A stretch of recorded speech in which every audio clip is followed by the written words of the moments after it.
Good morning. Welcome to the Wendy's Company Earnings Results Conference Call. All lines have been placed on mute to prevent any background noise. After the speaker's remarks, there will be a question and answer session. If you would like to ask a question during this time, simply press star followed by the number 1 on your telephone keypad. If you would like to withdraw your question, press star followed by the number 2. Thank you. Kelsey Freed, Director of Investor Relations, you may begin your conference. Thank you, and good morning, everyone. Today's conference call and webcast includes a PowerPoint presentation, which is available on our investor relations website, irwendys.com. Before we begin, please take note of the safe harbor statement that appears at the end of our earnings release. This disclosure reminds investors that certain information we may discuss today is forward-looking. Various factors could affect our results and cause those results to differ materially from the projections set forth in our forward-looking statements. Also, some of today's comments will reference non-GAAP financial measures. Investors should refer to our reconciliations of non-GAAP financial measures to the most directly comparable GAAP measure at the end of this presentation or in our earnings release. On our conference call today, our President and Chief Executive Officer, Todd Penegor, will give a business update, and our Chief Financial Officer, Gunther Plush, will review our 2023 third quarter results and provide an update on our outlook for the year. From there, we will open up the line for questions. With that, I will hand things over to Todd. Thanks, Kelsey, and good morning, everyone. We continued to make meaningful progress across our strategic growth pillars during the third quarter, which drove continued sales and profit growth. Our global same-restaurant sales grew 2.8% on a one-year basis, and our two-year result of 9.7% represents an acceleration of almost 100 basis points versus the second quarter. Our international business delivered same-restaurant sales growth of 7.8% and achieved an incredible 10th consecutive quarter of double-digit same-restaurant sales growth on a two-year basis, reaching 18.6%. We continue to see strong results across our key international growth markets, with many achieving double-digit one-year same-restaurant sales growth during the quarter. The ongoing success of our international segment is driven by strong execution and momentum across our global growth pillars. Our U.S. business achieved same-restaurant sales growth of 2.2% and a two-year result of 8.5%, which represents an acceleration versus the second quarter. During the quarter, we benefited from our strategic pricing actions, partially offset by an expected decline in year-over-year customer counts and a slight decline in mix. However, beginning in mid-August, we drove year-over-year customer count growth through quarter end. Our digital business accelerated in the third quarter, with global digital sales mix reaching 13% and total digital sales growing 30% year-over-year as our loyalty program continued to gain momentum. These successes supported yet another quarter of profit expansion, resulting in an 80 basis point year-over-year increase in U.S. company-operated restaurant margin to 15.6%, as sales growth drove P&L leverage and commodity inflation eased further. We also continue to make progress against our development goal, opening 72 new restaurants across the globe, totaling 152 openings year-to-date through the third quarter. We continue to expect to reach our 2023 development target, as we now have 100% of our current year pipeline open or under construction. The success we've driven over the years supports our best-in-class franchisee satisfaction and alignment. Looking forward, we remain relentlessly focused on delivering meaningful global growth, supported by compelling restaurant economic model improvement and acceleration across our strategic pillars. Our focused approach to driving same-restaurant sales momentum delivered an acceleration in two-year same-restaurant sales growth and supported our strong performance in the context of the QSR burger category, within which we maintained our dollar and traffic share. Category traffic was challenged throughout the quarter, and this impacted our early results. But following the mid-August launch of several successful innovations and promotions, we deviated from the category trend and achieved positive customer counts in the latter half of the quarter. This led to an acceleration in 1- and 2-year same-restaurant sales growth each month of Q3. Now let's turn to some of our specific sales drivers. We continue to make meaningful progress in our pursuit of operational excellence and posted another quarter of year-over-year improvements in customer satisfaction and speed of service. I am very proud that our efforts in this area have been recognized in the latest QSR Magazine drive-thru report, where Wendy's ranked in the top 5 brands across service time, order accuracy, and satisfaction. We once again leaned into our ownable platforms, new products, and partnerships during the third quarter. The launch of our loaded nacho cheeseburger and fries, continued innovation on the Frosty line with strawberry and pumpkin spice flavors, our BOGO for $1 promotion, and our ongoing partnership with college football all supported our progress. Looking ahead to the rest of the year, you can expect more craveable innovation alongside value that supports the restaurant economic model as we run our high-low strategy. At the breakfast day part, we continue to execute against our playbook of driving sales through innovation and promotions. We once again expanded our menu with the launch of our new Frosty Cream Cold Brew and English Muffin Sandwiches. We also launched a new value offering, our 2 for $3 Biggie Bundles, which drove a meaningful sequential sales increase following its introduction and contributed to an acceleration in breakfast sales in the back half of the quarter. We know that value remains very important to the breakfast consumer, and we plan to more consistently offer compelling value promotions to drive trial and repeat at this highly profitable day part through year-end and beyond. Finally, our late-night efforts accelerated versus the second quarter and drove a mid-teens year-over-year sales increase for the day part. Our sales performance at late night has far surpassed our pre-pandemic average, and we expect to continue benefiting from outsized growth at this day part through the end of 2023. We continue to expect mid-single-digit global same-restaurant sales growth for full year 2023, and now expect our fourth quarter same-restaurant sales will land in the low single-digit range. We are confident in our ability to break through with consumers and are committed to driving profitable sales growth.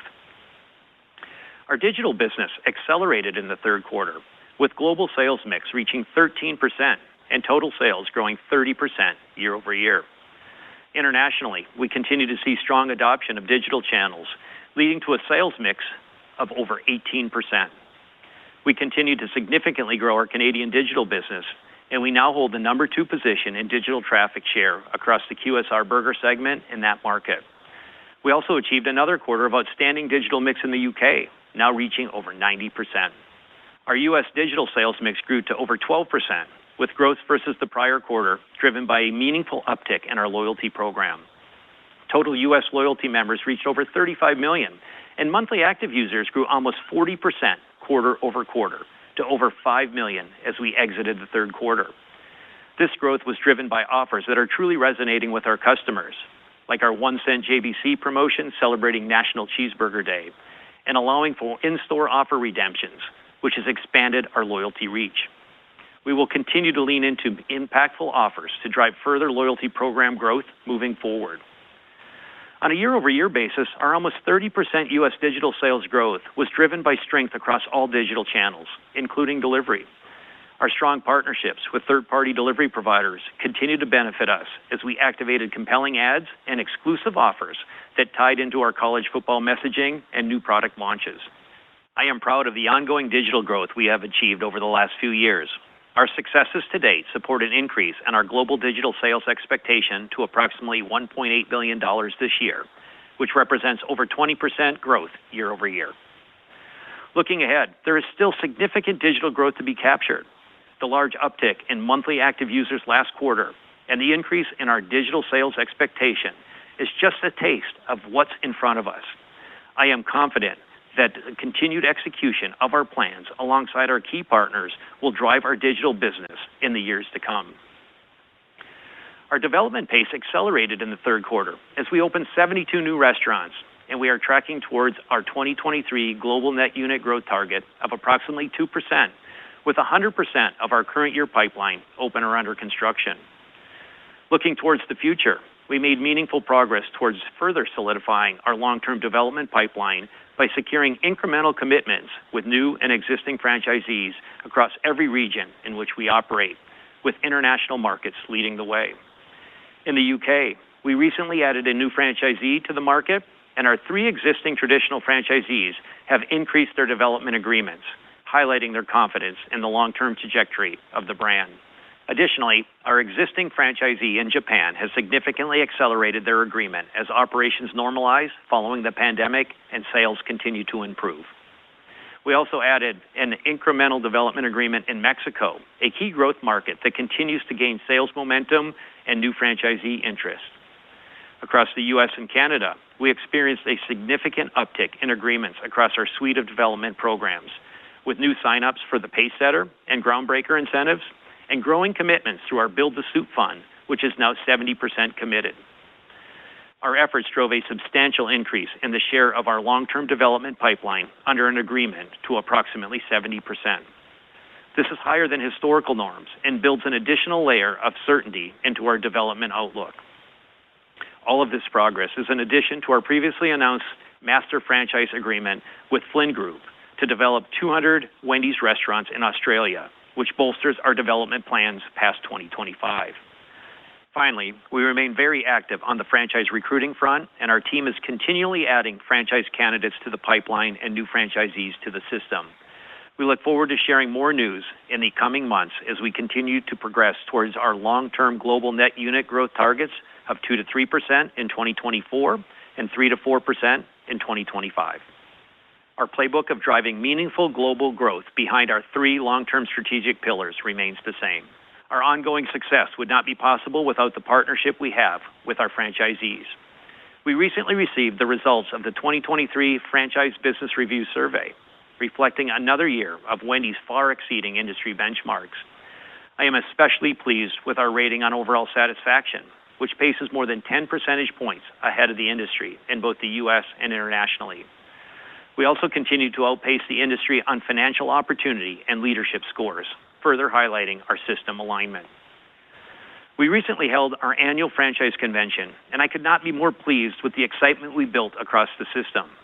We look forward to sharing more details on our plans to drive compelling restaurant economic model improvement on the back of acceleration across our growth pillars and providing our outlook when we release our fourth quarter earnings on February the 15th. Through the partnerships with our franchisees and the dedication of our restaurant crews and support center teams, we will continue our march towards achieving our vision of becoming the world's most thriving and beloved restaurant brand. I will now hand it over to GP to share our third quarter financial performance. Thanks, Todd. Our third quarter results continued to highlight the consistency of our financial formula as progress against our strategic growth initiatives once again drove sales and profit growth. Our global system-wide sales grew 4.8%, achieving 13.7% growth on a 2-year basis, supported by global same-restaurant sales growth across both our U.S. and international segments and continued global net unit growth. Our U.S. company restaurant margin reached 15.6%, increasing 80 basis points year over year. This expansion was primarily due to the benefit of a higher average check, driven by cumulative pricing of 6%, partially offset by customer count declines and labor and commodity inflation of approximately 4% and 2% respectively.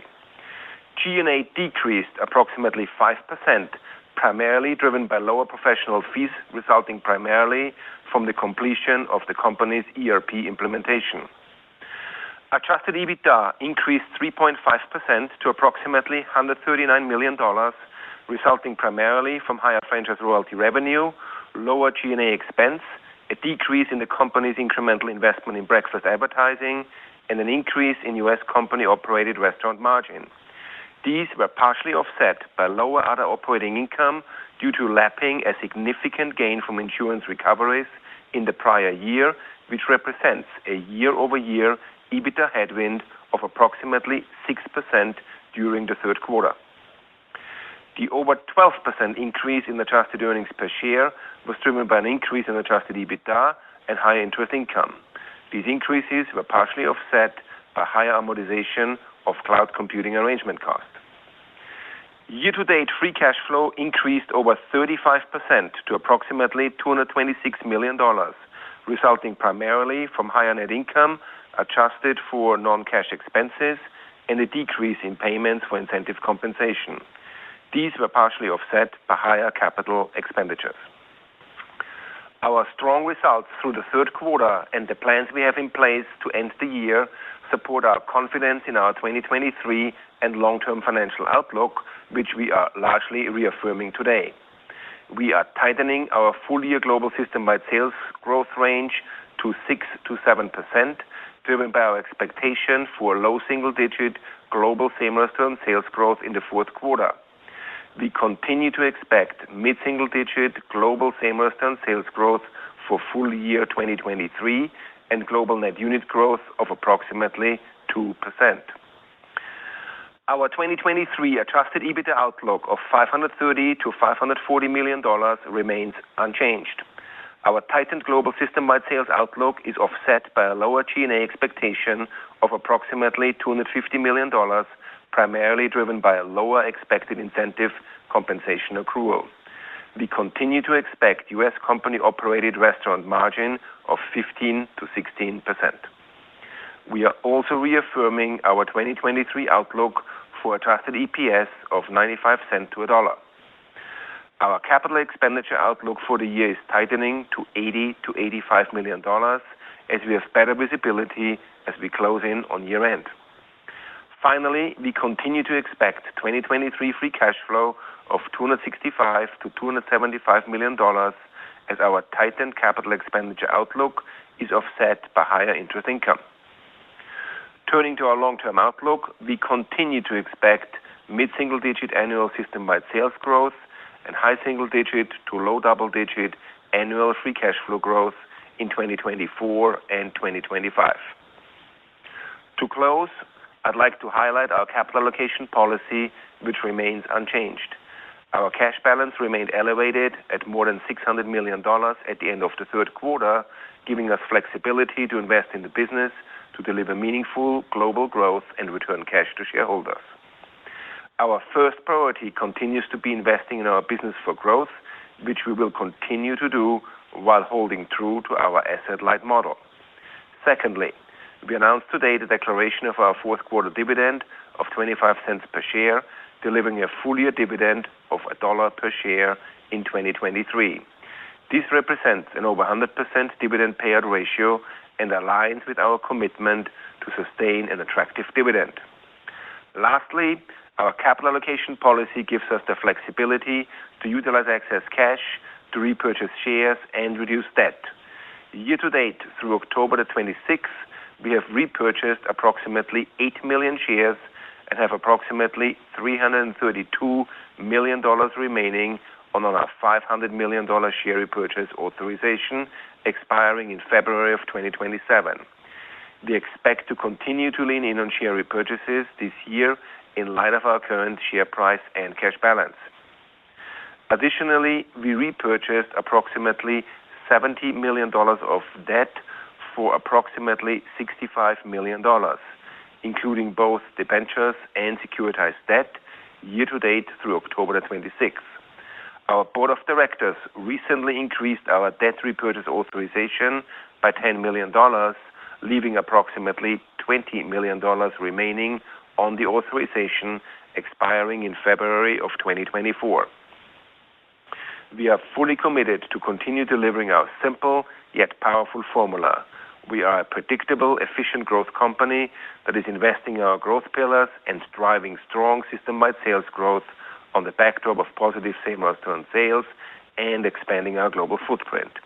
This is translating into significant free cash flows, which supports meaningful return of cash to shareholders through an attractive dividend and share repurchases. With that, I will hand things over to Kelsey to share our upcoming IR calendar. Thanks, GP. To start things off, we have an NDR in New York with Barclays on November 15th, after which we'll attend the Stephens Conference in Nashville on November 16th.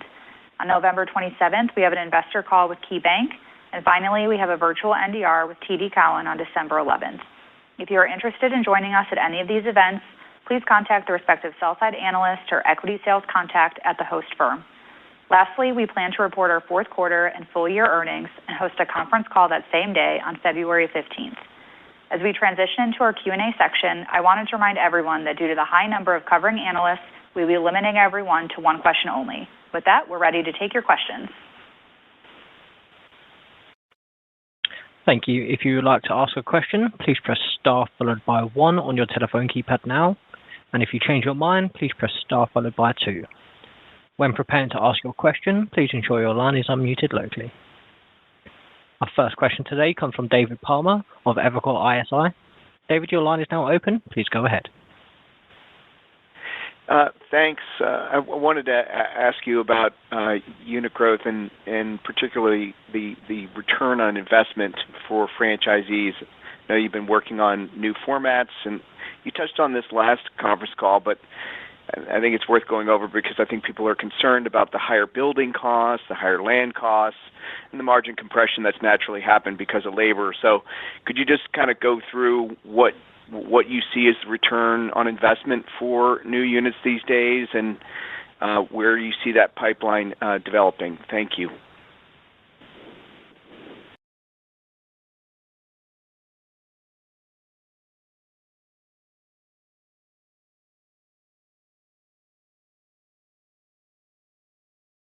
Good morning, David.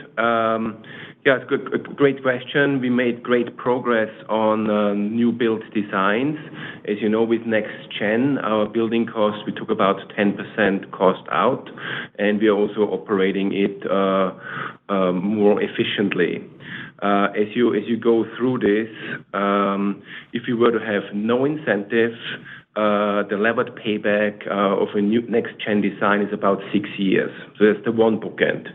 If you sign up for our build-to-suit program, which is the most attractive program for franchisees, you get a levered return of about 3.5 years. And then obviously we have other incentive programs like the Pace Setter that gets you to a return of about four years. And if you choose to do a groundbreaker, it's about 5.5 years of levered return. So that's kind of what we have. It assumes the elevated, from a leverage point of view, it assumes the elevated interest rates that we are seeing in the marketplace. And I think, David, the confidence in the future is really in the proof that we talked about on the call, right? We've got 2% net unit growth approximately that we'll hit this year with all of those open or under construction. We've now got 70% of our restaurants under a development agreement through 2025. So we are building confidence, and we know we need to continue to work to take a little bit of cost out of the building and continue to drive our margins up. And we've been seeing nice, healthy margins on company new restaurant openings, which have been opening north of $2 million and with margins above the average margins that you see for the company. So those are encouraging signs too. Our next question comes from Tyler Prause from Stephens Inc. Tyler, your line is now open. Please go ahead.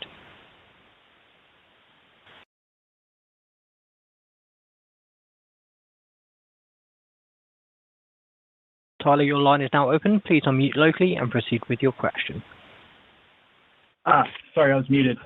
Thanks for taking the question here. Can you talk a little more about the consumer and what you're seeing as far as trade down or check management?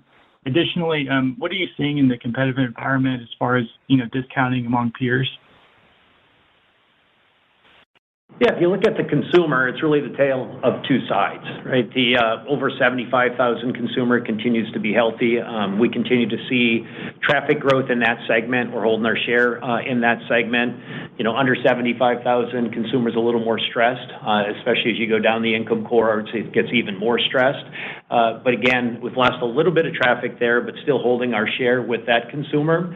From a trade down perspective, we are seeing some trade down from mid-scale casual and sit down into QSR, but we're also seeing some trade out of the category from the lower income consumer out of QSR and into food at home. So those kind of wash each other out along the way. We do feel like we've got a calendar that's very balanced with high and low to support both income cohorts. And our job is to continue to make sure that we create great experiences as we have those folks trade into our brand and have compelling offers to make sure as folks get a little healthier from an economic standpoint, they continue to come back into the Wendy's brand with our great promotions moving forward. Our next question comes from Jeffrey Bernstein of Barclays. Jeffrey, your line is now open. Please go ahead. Great. Thank you very much. Just wondering if you could talk a little bit about, I think you mentioned the comp started to improve in mid-August. In fact, traffic was positive. I'm just wondering if you could talk a little bit about what you think was the driver of the uptick. I know of the big burger players, it seems like optically you're perhaps lagging your two biggest burger players. I know you mentioned holding your dollar and percent market share, so I'm just wondering if you can connect the dots with a little bit more detail in terms of the competitive marketplace and your positioning relative to those largest peers, and again, the improvement that you saw in mid-August, what you think the drivers of that were. Yeah, thanks for the question, Jeffrey. As you think about the start to the quarter, we were up against some really strong comps from a year ago. with the success of Strawberry Frosty. We thought we had a strong promotion with the BOGO for $1. It didn't bring in as many add-ons early in the quarter as we had anticipated, but we also didn't have any media support or promotional support on the breakfast business to start the quarter. We were rolling off of the $3 croissant deal, and really didn't set ourselves up with a lot of support or news to compete in the first half of the quarter. But as the quarter evolved, we made several challenges. We launched on the premium side in the middle of the quarter with the loaded nacho cheeseburger and queso fries. We brought news to breakfast with the English muffin. We started our NCAA Cup promotion, and we launched a very compelling 2-for-3 breakfast biggie bag bundles. We started to see our business immediately shift and bring more customers in as we put those news and promotions out. And then soon after that, the Pumpkin Spice Frosty launched, which created some additional support. And with all of that, we saw our 1- and 2-year same restaurant sales accelerate each month within the quarter. And importantly, we started to deviate from category trends with us starting to grow customer counts as we exited the quarter versus the category, QSR burger category, being a little more challenged. And our next question comes from Danilo Gargiulo from Bernstein. Danilo, your line is now open. Please go ahead. Thank you. In your opening remarks, you mentioned offering more consistent value promotions. So can you elaborate on that point, and what are you planning to maintain strong restaurant level margins for the next few quarters as a result of your strategy? Good morning, Danilo. Yes, value is important for our consumers, as Todd answered the previous question, right? The income cohort that is earning less than $75,000 a year, they are having less frequency in opting out of the category. So as a result of it, value bundles are important. I would say we've done a great job to move away from 4 for $4 and really upgrade the consumer to 4, 5, and 6 biggie bags. We have done a similar thing now with instead of doing like $1 croissant promotion, we are moving to 2 for $3, which again is creating overall better economics. When you see it on our company restaurant P&L, our margin in the quarter was up 80 basis points, despite still 2% commodity inflation and 4% labor inflation. If you take the whole year, our company restaurant margin sits at 15.9%. That's actually above pre-COVID levels, and we expanded profitability by about 190 basis points. So it's a good balancing act that is driving a good consumer engagement without actually giving up on restaurant economic model. In other way around, we're actually expanding profitability. Yeah, GP said it well. It's a nice balance calendar. We've talked about that historically, and we continue to make sure that we're there for the consumer, but also make sure that we're working a strong restaurant economic model. And you see that in the construct of our everyday biggie bag bundles at breakfast, good margin construct on that. You see that on the evolution of our biggie bag rest of day as we've evolved from 4 for $4 to $5 and $6. And you'll see a nice balance between digital offers, new news like the peppermint frosty coming back into the fourth quarter, and we'll continue to make sure we bring some exciting innovations as we close out the year on the premium side. Our next question comes from Andrew Charles from TD Cowen. Andrew, your line is now open. Please go ahead. Great, thanks. Todd, two-part question on breakfast. First, just curious, if you look back over the last year or so, post-COVID, how would you describe the progress of driving breakfast trial into habit? And separately, you talked about the success of the 2 for $3 breakfast promo in the quarter. How do you plan to improve breakfast profitability as value activity for the category is likely to persist and likely put pressure on continued promotions during the day part? Yeah, we're still on a journey. Trying to ingrain the breakfast day part and the habit takes some time. We've been doing a nice job. We've got good awareness. We have been driving trial. We continue to have an opportunity to bring our rest of the day customer in and get them into our breakfast day part. But we're still what I would characterize in the early innings of breakfast. And you see that where we need to continue to make sure that we've got news. We did that in this quarter with Frosty Cream Cold Brew, with English Muffin. We do know we need to have compelling value. 2 for $3 is compelling value, but it's constructed very nicely to make sure that it works for the restaurant economic model as well for the consumer. And we just need to be consistent.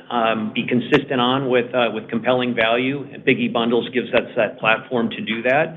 And we continue to be consistent out there with messaging, letting the consumer know that Wendy's is open for breakfast. So it is a journey. It's been progressing well. We've continued to establish the day part for us, and we know we got a lot of opportunity for growth still ahead of us. And Andrew, as you know, right, the breakfast business is above average profitability. Even when we promote, we still basically maintain above average profitability. That's the reason why we keep leaning in, keep innovating, keep price promoting, to continue to drive the break-in habit and building our business, because long term, it's a sustained tailwind to our margin progression. And our next question comes from Gregory Frankfurt from Guggenheim. Gregory, your line is now open. Please go ahead.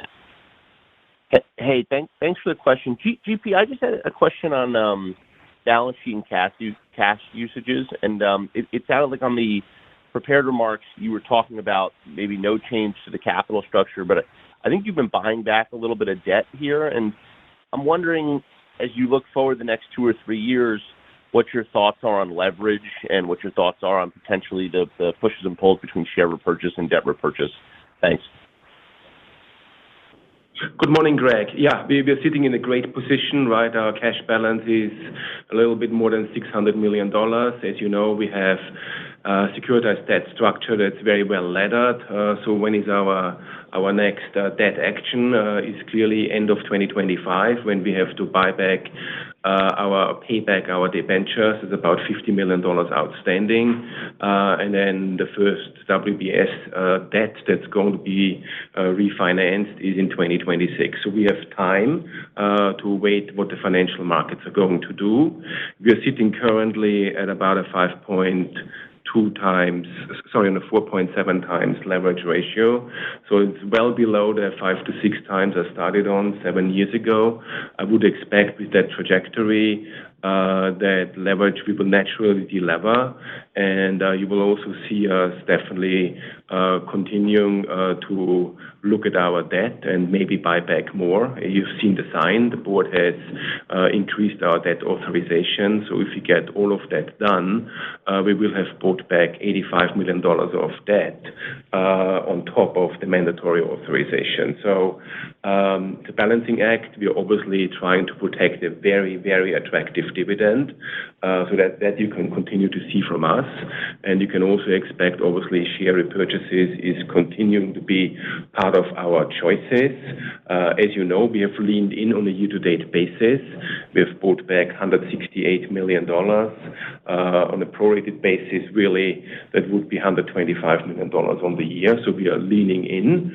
So clearly, if we leave the authorization unchanged for the next 3 years, share repurchases will step down a little bit. Yeah, the great news is we've got a lot of flexibility, to GP's point, on the balance sheet, with a lot of cash today and a lot of free cash flow generation that we've got built into the outlook. And we know we can continue to drive that, which gives us the opportunity to invest in growth first and foremost and return a lot of cash to the shareholders in various forms over time. And our next question comes from Dennis Geiger from UBS. Dennis, your line is now open. Please go ahead. Great. Thanks very much. I wanted to ask a little bit more about late night and maybe even the snacking day part opportunities. It seems like you're making good gains in late night this year. Is this still a notable opportunity into 24? And then I assume staffing and operations are some of the key drivers to help unlock that opportunity. But how much maybe does digital and loyalty help as you guys look to maybe continue to push on those day parts? Thank you. Yeah, late night continues to be a fast-growing segment of the QSR business, and we're outperforming the category at late night, and we continue to have a lot of opportunity to continue momentum. We've led the way on late night with company. We've extended hours of operation now across the system. We've made a lot of progress, and there's still a lot of opportunity across various regions of the country where we know we can do even more at late night. It's a great business, a lot of incremental volume without adding any labor. We do see a big delivery business at late night with that nice average check. We have seen staffing improve across all day parts and turnover improve, which has certainly helped us staff the restaurant all the way from breakfast through the late night day part. But we do think that there's still a lot of leg room and opportunity to grow that business, and we know we can create and deliver some of the best food in the business when we're fully customized make to order at that late night day part.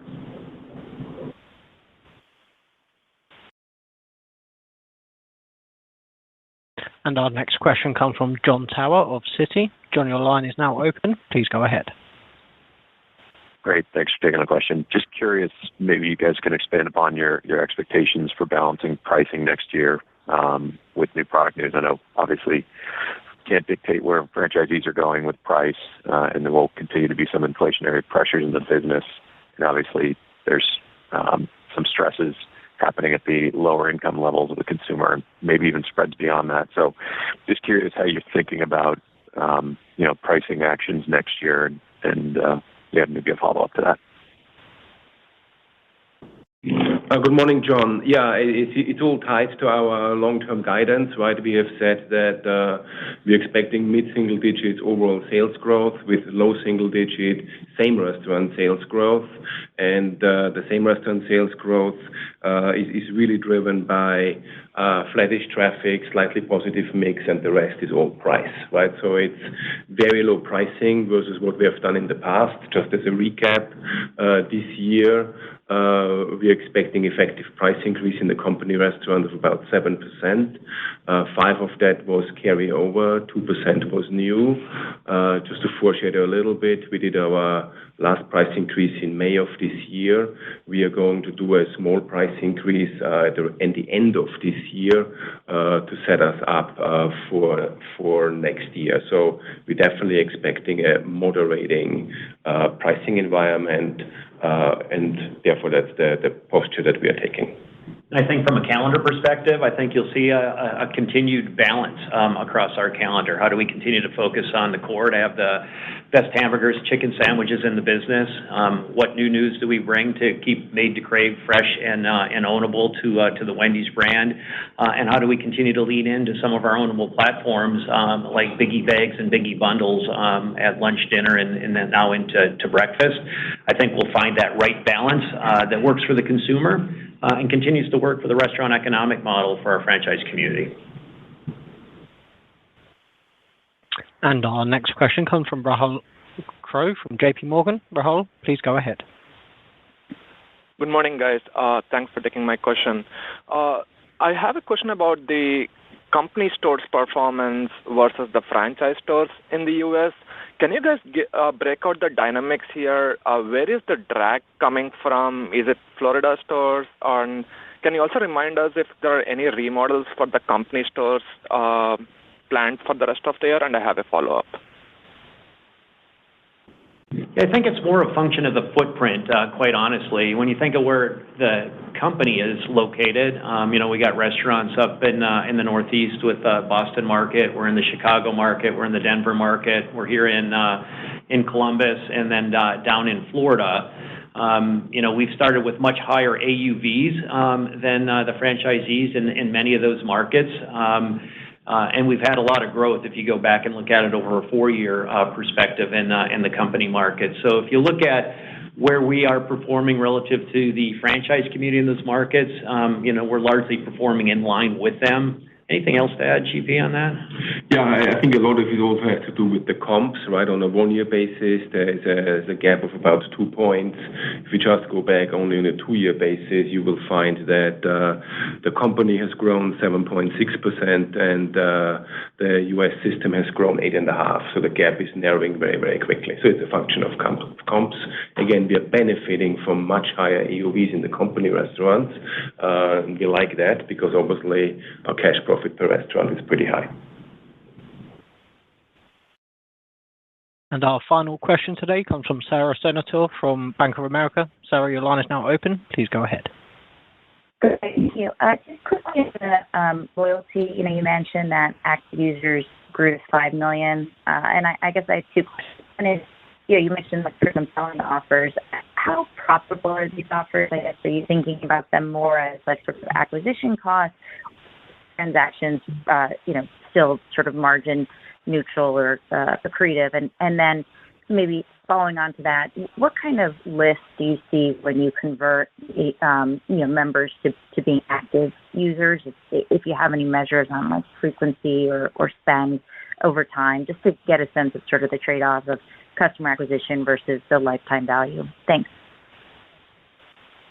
Yeah, thanks for the question, Sarah. I'll start, and GP can add on wherever he thinks he needs to add on. The great news is, we did make a nice 5% increase in our total loyalty members, hitting 35 million, so we're proud of that. But more importantly, that 40% increase in the monthly active users, we've got folks to get into the app with some compelling values. The, Penny JBC on National Cheeseburger Day clearly drove folks in. And we want to get folks into the app because what we do see is more frequency and higher checks over time for those consumers. So we're seeing all of that data happen.